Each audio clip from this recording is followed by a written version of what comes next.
Hey everyone, this is Blake, and today I'm going to be going over the basics of response. So first of all, we're going to cover just a little bit what a response entails and what I mean by that term. So really, I'm talking about stuff that you're doing in your rebuttal speeches. The reason that this isn't called basics of rebuttal is that a rebuttal is made up of two parts. A rebuttal is when you extend and defend your own flows, your own case, your own off-case positions, and you also attack your opponent's flows during a rebuttal. Now, in this video, I'm not going to be talking very much at all about extending or defending your own flows. I'm going to be talking about the second part, attacking your opponent. So that's why we're calling it basics of response instead. So we're going to talk about what exactly a good attack of your opponent's flows looks like. So in any rebuttal, you should address all contentions and off-case positions that are still in the round. Of course, sometimes throughout the round, we'll kick out of something or we'll say that this contention no longer matters, that it's being outweighed or whatever. But anything that is still an important flow in the round, you should hit all of them. But when you're responding to an opponent, while you should answer all the contentions or all parts of a case or all off-case positions, anything like that, try not to fall into the trap of thinking you need to answer every single card or piece of evidence or claim that your opponent makes. Really, effective grouping, overview arguments, and things like that are just as effective, or if you're able to pinpoint the weak point of an argument and just destroy that one part and leave the other parts relatively untouched, that can be just as effective as well. And we're going to talk a little bit about tips on how to organize stuff and what I mean by overview and grouping and stuff like that a little bit later. But as far as this introduction goes, another thing that you want to keep in mind is that if you've watched our parts of an argument video, then you know that every argument is supposed to have a claim, warrant, and impact. Claim is just a quick summary, warrant is why that claim is true, and the impact is why it matters for the round. So whenever you're making any of these arguments that we're going to talk about, make sure that you're including all three of those parts. And lastly, a really important aspect of rebuttals that a lot of times gets forgotten about is that a good rebuttal has to be organized. While it is, of course, great to come up with a bunch of arguments or be as strategic as possible, and a disorganized rebuttal is essentially useless. So we're going to talk about a distinction between arguments, the distinction between offense and defense. So these are terms that get thrown around a lot in debate, and some people have a really solid understanding of them, and some people are still a little muddy on them. So offense is basically when you are arguing why your side is correct. In other words, if you are the affirmative, offense is when you are proving why the resolution is true. If you are the negative, offense is when you're proving that the resolution is bad. So you can do that either by winning your own disads or your own NC or something like that, or proving why the arguments that the AF makes are actually worsening conditions. So offense is stuff that makes you win the round, proves that your side is correct. Defense, however, is proving why your opponent's side is wrong. That's the part that makes your opponent lose. So the way to think about it is that if the argument you're making is going to make it harder for the judge to vote for your opponent, then it's probably defense. But if the argument that you're making is making your judge want to vote for you more, it's probably going to be offense. Sometimes this distinction can get a little blurred, but really the important thing to understand here is that defense will make your opponent's rebuttals harder, but offense, proving why you are correct, extending your own contentions, and making offensive arguments that we're going to talk about later are what's going to win you the round. And one of the things we say a lot is that your role in debate is to win and then don't lose. And really that's just to remind you that offense comes before defense. It's absolutely imperative that you have offense at the end of the round, because that's what the judge can vote off of. Defense is just a reason for the judge to hesitate before signing a certain way. Offense is what tells them which side to sign on. So this is a really important distinction. It's not always crystal clear, but whenever you are thinking about making arguments, you should always be asking, do I have enough offense on the flow, or am I just spending too much time doing defense? So most of this video, the bulk of what we're about to go over, is types of arguments and the types of arguments that you can make in rebuttals. So we have this long list here that we're going to go over all of these things in a bit more detail. But the thing that I really want to point out before we get into all of this stuff is that if you want to make an argument, and after watching this whole video, you should have a good understanding of what these terms on the left mean. And if you're in a round and you're thinking, I have an argument that I want to make, but I don't think it falls into any of these categories. I don't think it's a no-link argument. I don't think it's impact mitigation. I don't think it's a no-warrant claim. don't let that discourage you from making an argument. Good arguments don't always fall into this category, but a good argument is always worth making. So these are just kind of organizational tools to help you make your speeches a little clearer, and they should also help you generate arguments. But if you come up with an argument and can't fit it into a category, don't let that discourage you from making that argument. But now let's talk about these categories and what they talk about. So in all of these slides, I'll give you the name, kind of the area of focus, and then kind of the one-line summary of what it means. So the first argument we're going to talk about is a non-unique claim. It is, of course, critical of uniqueness. A lot of times it's going to be pretty obvious what part of the flow we're going to be talking about. In this case, non-unique is pretty obviously talking about uniqueness. So uniqueness, if you remember, is the part of a case that says that the impact is not happening now.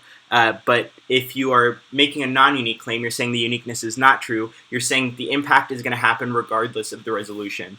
Or in the case of answering a disad, you say that the disad impact that they're claiming is going to come if we pass the resolution is going to happen even if you don't vote for me, so you might as well just vote for the yeah. So if we think about this and what category it would fall into, a non-unique is saying is kind of ambivalent in the way that it sets up argumentation. It's just kind of saying, well, this argument is probably a wash because the impact is going to happen no matter what.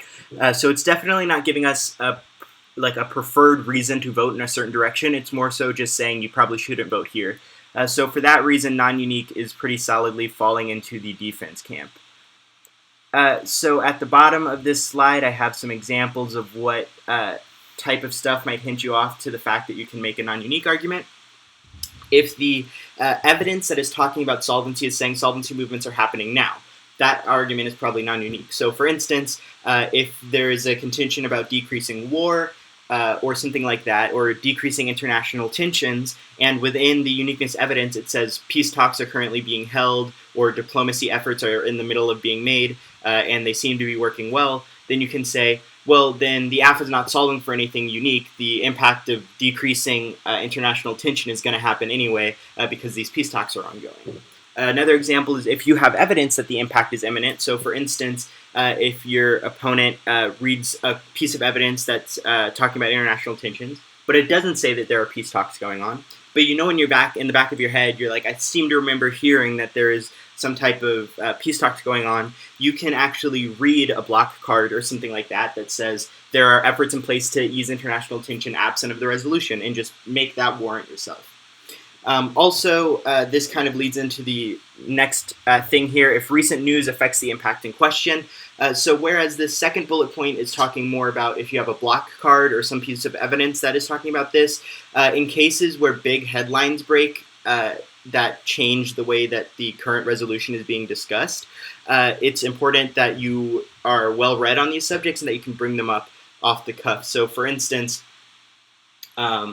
recently, there was a topic about nuclear weapons, and there was a big discussion going on about the tensions between Iran and the United States, and in the middle of that topic is when President Trump ordered the assassination of an Iranian general, and that completely shifted the position of the tension between the two nations. So at the time, that was a huge headline, but it happened so recently that a lot of people didn't have cards or evidence cut already, but it was not uncommon to go into a round and if somebody's talking about Iran in the U.S., to ask them or make a point in their rebuttal that recent news just broke that Donald Trump ordered the assassination of a certain higher-up power in Iran. So this is going to drastically change the reality of the situation from what they're describing it as. So there's no way that we can say that the AF is actually going to make a huge difference when there's actual stuff currently going on in the world that is already changing the power dynamic.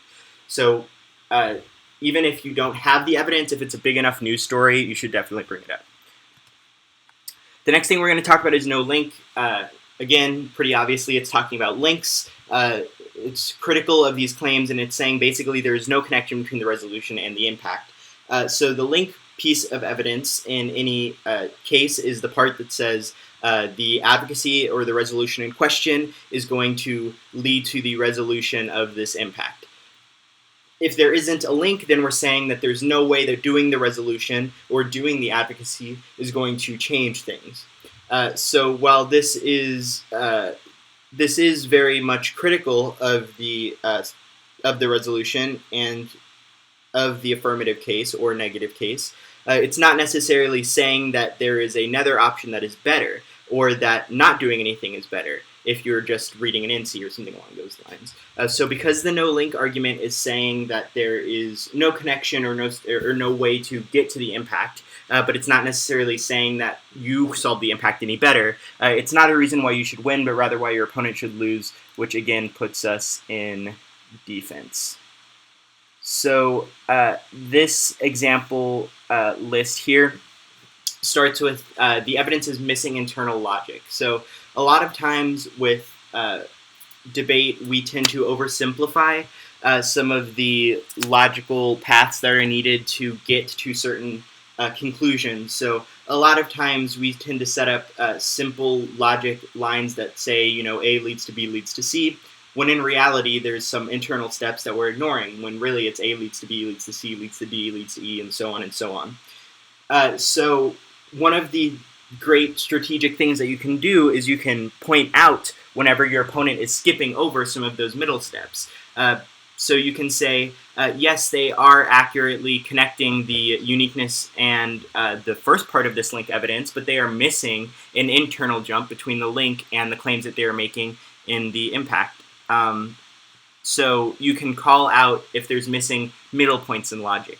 Or what's probably a more obvious instance of no link is if there is an absence of evidence supporting link claims. So for instance, if they just have an analytic there that says something that is kind of a bold claim, like, China will initiate a nuclear war and then the impact is nuclear extinction, then you're very easily able to point out that there is a lack of support for the idea that China would start a nuclear war. There's no reason they would do that, blah, blah, blah, which means that there's no way that they can link their resolution to the impact.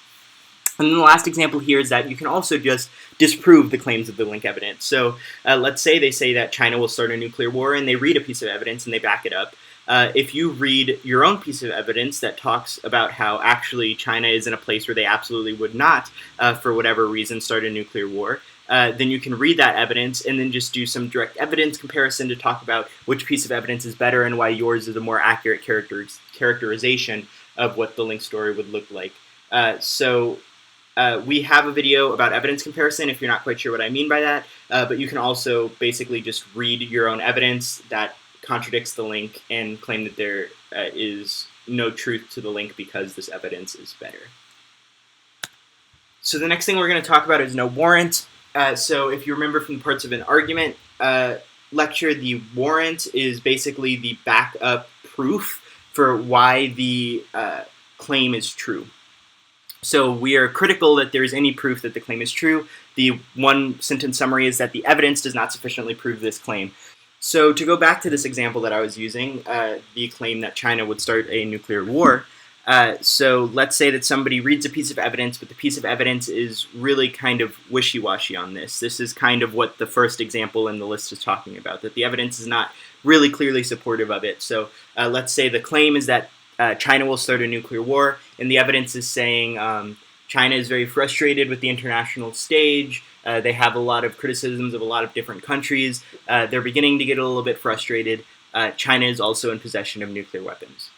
So a lot of those things are kind of hinting that China might have the capacity or desire to start a nuclear war, but there's nowhere in there that it directly proves that they are willing to use those weapons, or that they are at a point of tensions high enough to where they would want to start an international conflict. So there is not really a strong enough warrant to believe that that claim is true. As far as offense versus defense for this one, again, kind of like with the no link arguments, we're in a position where we're just kind of saying, the app can't really do anything about this, but we're not saying that the negative is necessarily better, we're just saying it's a reason why the app isn't so good. So again, no warrant is still defense. So we already went over this first point in the examples, but the other one is that if there's a lack of evidence or any solid analytical explanation, which is pretty self-explanatory, if they just make the claim and move on, that's going to be a lack of warranting, and you can call them out on that pretty quickly. So next is impact mitigation. This is basically this is an umbrella term. There's a lot of different things that impact mitigation could be, but it is all different ways to claim that the strength of the impact is not high enough for it to matter. So the one sentence that you might say is that the impact is not nearly as bad as they claim. So this is, again, going to be a defensive type of argument, because we are saying that the AF or the neg, whoever your opponent is not talking about the most important thing in the round. We're not saying that we are talking about something better. We're not saying that our thing is more important. We're saying that their thing isn't that important. So this is going to be defense. So if we look at the examples here, so the first one is that the impact falls short in one of the weighing mechanisms. We have a video on weighing where we list off a bunch of these weighing mechanisms and what they are, where we'll talk about them in more detail. I'm not going to go over what all of these mean right now, but basically what this is saying is that you can get up and say, my opponent is saying that the impact is extinction, but this is extremely low on probability and time frame. Or you might say that or you might say that for a different impact other than extinction, that it falls short on magnitude and scope, or something along those lines. So picking one of those weighing mechanisms and pointing out why they don't live up to that area of focus is a great way to mitigate an impact. Also, if an impact is just not clearly given, so for instance, if they say that the impact is increasing global temperatures, but they never explain what the increase in global temperatures will cause, then you can get up and say they never directly link the increase in warming that is caused by the link evidence to an impact big enough for you to weigh in the round. So, of course, in the back of our heads, we're thinking, we know that global warming is bad, but we need to be very specific in what type of warming we're talking about. And this is true of all other impacts as well. We know that extinction is bad. We know that war is bad, but what type of war and what model of extinction is actually going to happen? So, for instance, going back to global warming, if they don't specifically, so the link evidence is probably going to say specifically that the actions that the resolution are trying to prevent will raise global temperatures X amount, maybe by 2 degrees or something like that. But the evidence never says that 2 degrees is big enough to do anything. So sure, global warming is bad, but this is not really global warming on a big enough scale to matter. So that's kind of what this is talking about the impact not being super clear. And then there's virtually no risk of the impact occurring. This is this definitely falls into the category of using weighing mechanisms, using probability, but I call this one out because this one is super, super common, and you're definitely going to encounter it, and you're definitely going to make this argument. So be familiar and be prepared to have that debate, that the probability of impact is so low that it should just be ignored. Probability is something that you should always have defense ready for, and always be ready to make that argument that an impact has extremely low risk.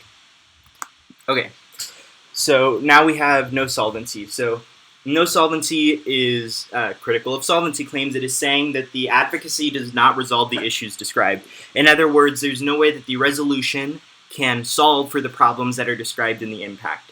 So again, this is just a way of saying that the AF is not as good as it says it is. It's not saying that the negative is better, or vice versa. So again, this is going to be defense. And let's look at these examples. So if the solvency seems lofty or idyllic. So a lot of times when people are writing cases, they have a really good idea for a link and an impact and stuff like that. But then when it comes to the solvency, they're just kind of like, I'm not really sure, I can't get as specific, or sometimes it's really hard to find specific evidence. So a lot of times they might cut corners. So for instance, they might say that for cap and trade resolution, which cap and trade is a situation where there is a limit on the amount of pollution that certain companies and manufacturers can produce, but they can buy credits to increase the cap or trade them with other industries. And they might say that in the face of those economic barriers, companies would just decide to not raise the cap at all because they don't want to spend the money. When in reality, companies that are massive, like Amazon or other huge manufacturers, are just going to pay for it and keep polluting on a very large level. So that seems kind of lofty or idyllic to say that when faced with any barrier, the multi-billion-dollar companies are just going to step down. And you can call them out for being idyllic and kind of bring them back into the reality and say that, no, you're actually not going to solve it just by putting a price on emissions. Also, if the solvency evidence is weak, if, like we were talking about with no warrant evidence, there's not a lot of analysis that is specific to what we're talking about, or if the author isn't particularly credible, or if it's not from a good source, if it's from like a blog or something like that, there's lots of different ways that you can criticize the evidence itself. Or also if the link from the action and the resolution to solvency is unclear. So for instance, if the solvency evidence is talking about a cap and trade system or something of the like, and the resolution is saying that we should increase taxes on large manufacturing companies, cap and trade is probably not the only thing that we're talking about when we're talking about that resolution. Implementing more taxes is entirely different from implementing cap and trade. Cap and trade is a bartering system. Taxes are payments made directly to the government, regardless of like certain actions, like raising your caps for pollution. So the link from just the resolution, if you're just saying I affirm that we should tax multi-billion-dollar companies, doesn't necessarily suggest that we're implementing a cap and trade system. So you can say that the solvency evidence sure is good, and but it's not really what the resolution is talking about, which means that implementing the resolution isn't implementing the solvency you're talking about. It's implementing this totally different thing that you didn't prove does anything. Okay, so now we're going to talk about a similar argument. So this is a ruse of solvency, again, critical of solvency claims, but it goes a step further. Not only does it say that the advocacy doesn't solve, but it also allows the problem to continue. So what I mean by this is that if we put it in the context of things like structural violence, this is where ruse of solvency is most persuasive. So things like racism, that if we create an illusion of change, we say that we've solved this problem, then people will continue to ignore that there could still be problems or that our solvency may not be perfect. So as far as racial discrimination goes, if we pass a piece of legislation that outlaws, this is already in place, but for the sake of conversation, let's say that the anti-employment discrimination laws just got passed.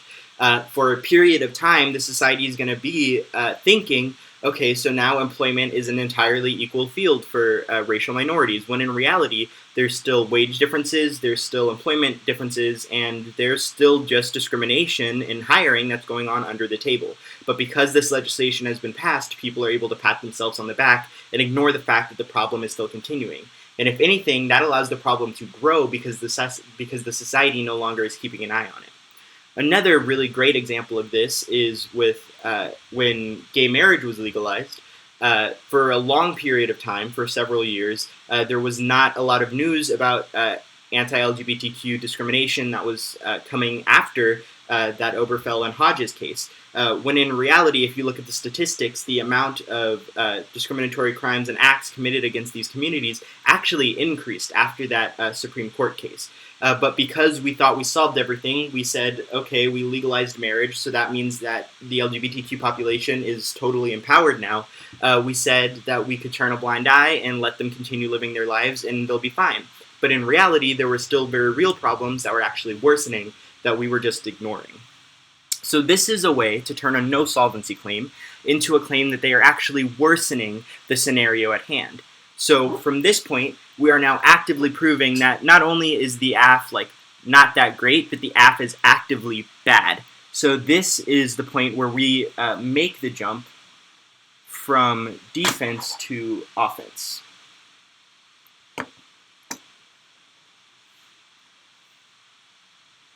So just like I said before, this is most persuasive when we're talking about structural violence or discrimination type claims. But if you can find a way to work it into another scenario, definitely go for it. Because remember, offense is always better than defense.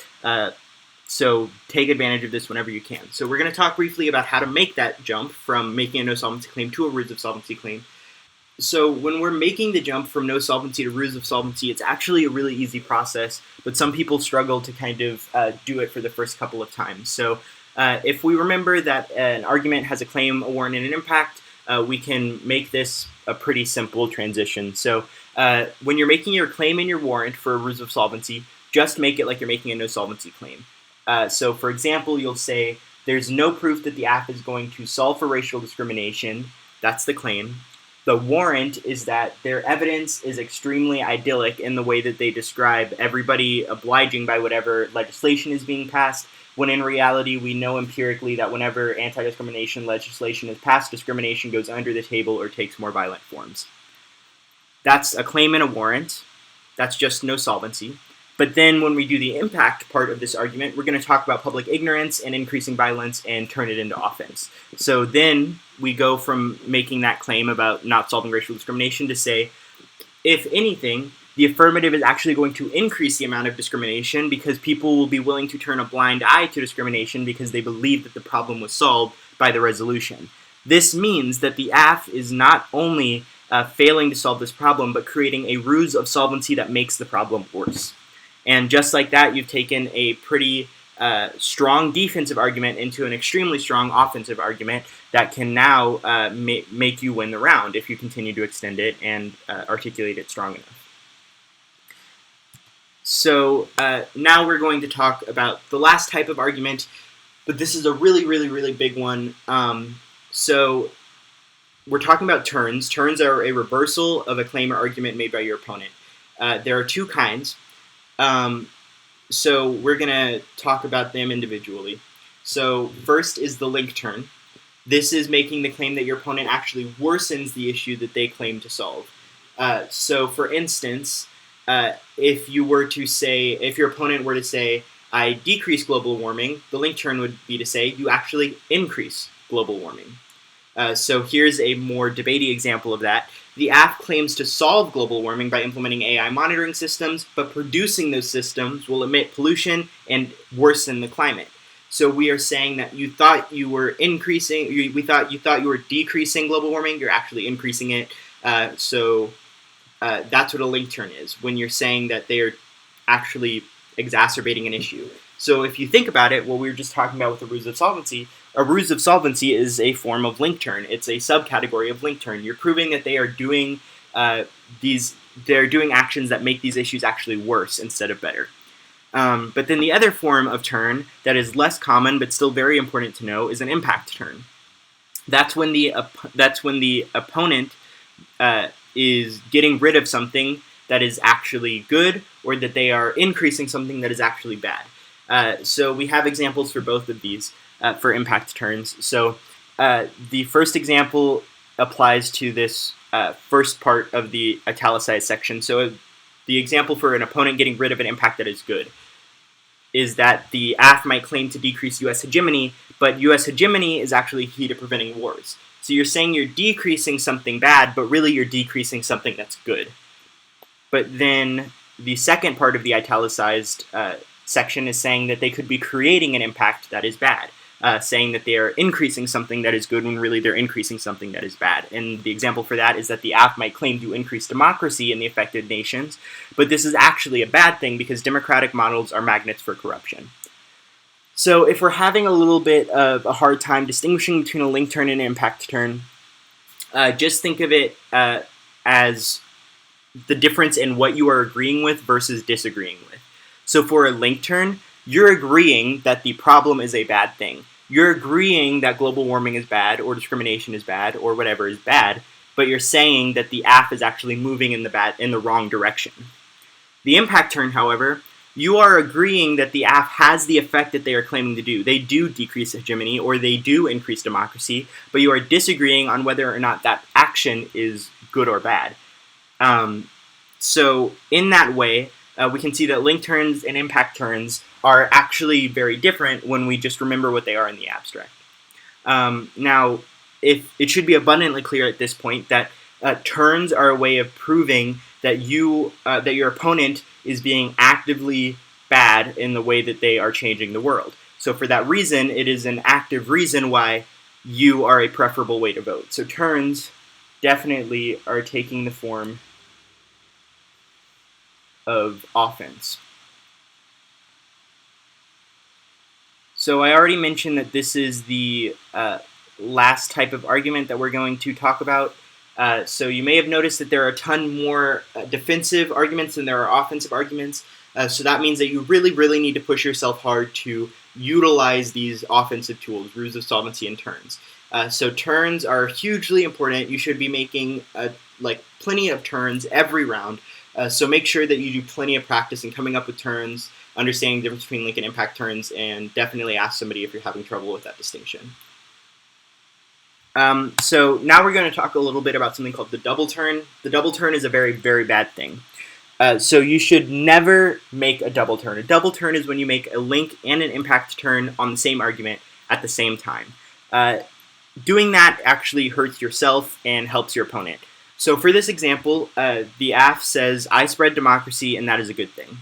Remember, for a link turn, the thing that we are disagreeing on is the way that the AF is going to affect a certain area of focus. So we're saying that instead of affecting democracy by increasing it, you're actually affecting it by decreasing it. And then for the impact turn, we're going to disagree on whether or not that area of focus is good or bad. So for the impact turn, we're going to say democracy is actually bad instead of what you said, that it was a good thing. Now, it seems like you've just made two turns and two arguments, and that should be a good thing, but when you put them together, the conclusion is that the AF is getting rid of something bad because they are decreasing democracy, and democracy is bad. So really, you've just turned the AF argument from good to itself to still good for itself. So whenever you are making a turn, you want to make sure that you are only picking link or impact turn. Never do both. And then another word of warning about impact turns. Be extremely conscious about what impacts it's okay to impact turn. So for instance, it's totally okay to impact turn something like democracy or hegemony or something along those lines because there is still a question out there about whether these things are good or bad. But things that we would not want to impact turn are things like discrimination, violence, things that are more specific like racism or sexism. We never want to get up there and make a claim like racism is good. That's morally abhorrent, and we should always be cognizant of that and avoid making arguments like that at all costs. It is never okay to impact turn something of that nature. So keep that in mind as well. So now we're going to talk a little bit about organizing this response. We have all these tools, but how do we put them into action? So arguments can, of course, be made anywhere, but the key to speech organization is putting the right arguments in the right position. So these are tips that are just kind of in a random order. They're all very important, but none of them are more important than any other. The first thing here is number your arguments. If you're making multiple arguments in a single place, number them so that way it's easier for the judge to refer back to them. But if you're just making one argument, you don't necessarily need to number it because then you're just wasting time. The judge knows that when you're on that part of the flow, you're referring to the one argument you made there. Also, you want to avoid backtracking on the flow. So before speeches, before rebuttals, you give a roadmap that tells the judge the order in which you're going to go on the flow. Stick to that order. Don't go backwards. If you missed an argument before and you go back and try to add to it, that's more likely to confuse the judge than anything. It's rare that that you should do that. So do everything in your ability to make sure that you don't need to move backwards from the flow roadmap that you set up. The next tip is to give an overview if you have arguments that apply to a whole section. So I mentioned about overviews and grouping in the introduction to this video.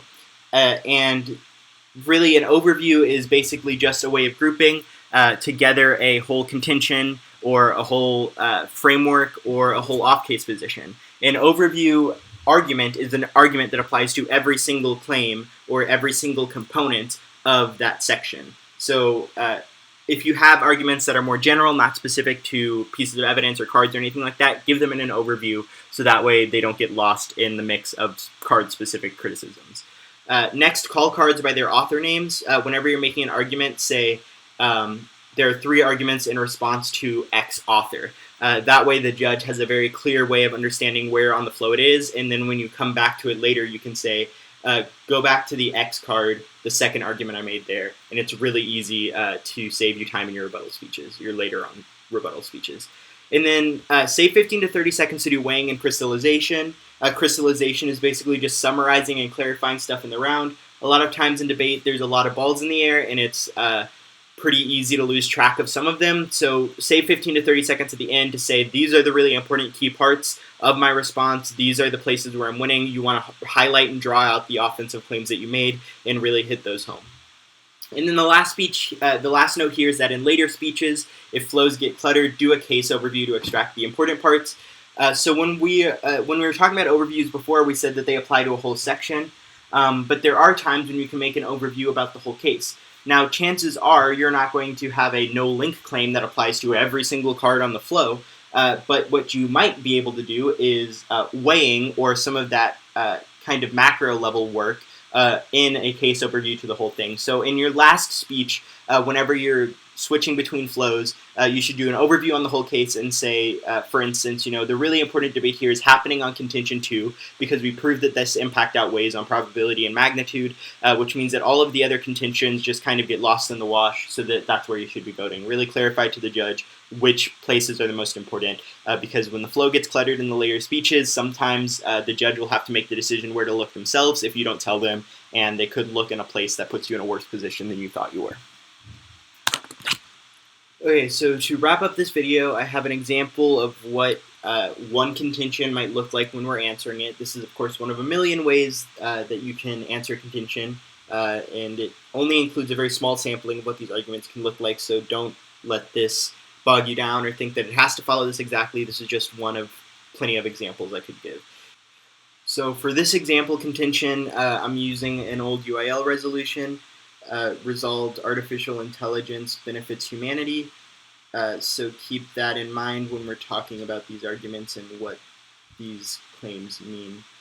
So the contention is about climate change and global warming. So subpoint A is global warming is about to cause extinction. Subpoint B, AI helps monitor pollution levels. Subpoint C, decreasing pollution solves global warming.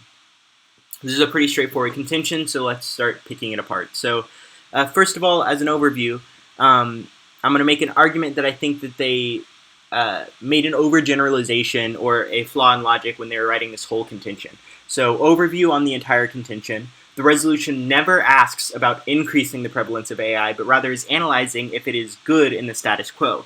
None of this evidence says that AI works now. So returning to this resolution, artificial intelligence benefits humanity. That is a descriptive statement. It is not asking if we should take an action or anything like that. It is asking if right now artificial intelligence is good. So that's what this overview argument is saying, is that they're saying AI has the potential to solve global warming, but it's not doing it now. So artificial intelligence isn't currently benefiting humanity. That's not an argument that would apply neatly to any one of these cards, but it does pretty accurately respond to the entirety of this contention. So an overview is a good place for that. So now I'm going to move on to subpoint A. So the author here is Peel 20, so I'm going to say on Peel 20, because remember we want to make sure that we are using the card name. So on Peel 20, this evidence is non-unique. The evidence says warming is past the point of no return. This means that the impact is inevitable and the AF can't solve. So obviously we don't have the whole piece of evidence here, but this is making the assumption that the evidence is saying that global warming is about to cause extinction because we are past the breaking point, and at this point extinction is inevitable. So this is calling that out and saying that that means that the evidence is non-unique. So now we're going to move on past the Peel card. I only had the one argument there, so I didn't bother putting a number on it. But for this next card, I have a lot of arguments, so I'm going to say on Eggers 19, I have 3 arguments. First, the author is biased. They own an AI company and would profit greatly from AI funding. You should be skeptical of their motives in claiming AI works. The AF cannot prove that AI is objectively effective for warming. So this argument is one of those that doesn't fit neatly into any of the categories or types of arguments that we talked about before, but I think it's a good argument, so I made it anyway. I get this idea that the author is biased from some information that I pulled out from the site, that Eggers 19 is written by somebody who owns an AI company. You can always look for arguments in sites or things like that. That's going to be a great way to criticize the credibility of claims. So take advantage of all the resources you have and make arguments based on all of them. So second argument, no link. The subpoint B says that we can monitor levels with AI. Subpoint C says that we should decrease levels. There is no internal link saying AI can decrease pollution, so the AF can't solve the impact. So subpoint B says that AI helps monitor pollution levels, and subpoint C says decreasing pollution levels solves. So we're calling out that monitoring and decreasing are not the same thing, so they're missing an internal piece of logic, so there's no link there. Third argument, link turn. The AF claims to solve global warming by implementing AI monitoring systems, but producing AI systems emits huge amounts of pollution, worsening climate. This is just the link turn example from before, so I'm not going to get too into the details here, but this is a solid argument, solid way to generate offense. So I would stop my response there. You'll notice I didn't answer this Aster 17 card. That's just because I didn't think it was necessary to answer it, or I couldn't come up with arguments, or for whatever reason, I think that I've sufficiently taken out this advantage with the places that I have answered it. And yeah, so a couple of things I want to point out. First of all, of course, when you are making this speech, you're not going to be explaining these arguments like I was. So really, when you're doing this part, when answering the Eggers card, you say, on Eggers 19, 3 arguments, first argument, blah, blah, blah, second argument, blah, blah, blah, third, blah, blah, blah. So you'd be a little bit more streamlined, and that numbering would be a little bit neater. And then also, I just want to highlight that I'm following this claim warrant impact structure. I think the easiest place to see it is on this non-unique argument, so we'll pick that one apart, but you can do this with any of the arguments I made. So my claim is that the evidence is non-unique.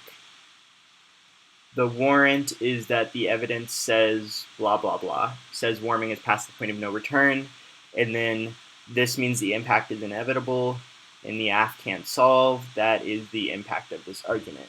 So I know we covered a lot in this video, but this is all really important stuff, so I hoped it helped, and thanks for watching.